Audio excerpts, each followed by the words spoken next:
Ignition সিস্টেমের প্রধান উপাদান সমূহের নাম ও তাদের কাজ নিয়ে বর্ণনা করা হইল। ব্যাটারি প্রাথমিকভাবে স্টার্টিংয়ের সময় ব্যাটারি ইগনিশন সিস্টেমকে শক্তি সরবরাহ করে থাকে। স্টার্টের পরে চার্জিং সিস্টেম ইঞ্জিন রানিংয়ের জন্য শক্তি সরবরাহ করে থাকে এবং ব্যাটারিকে বিকল করে থাকে।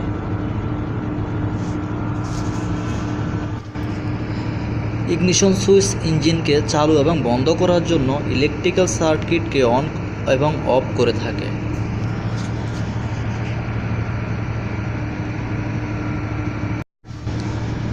3.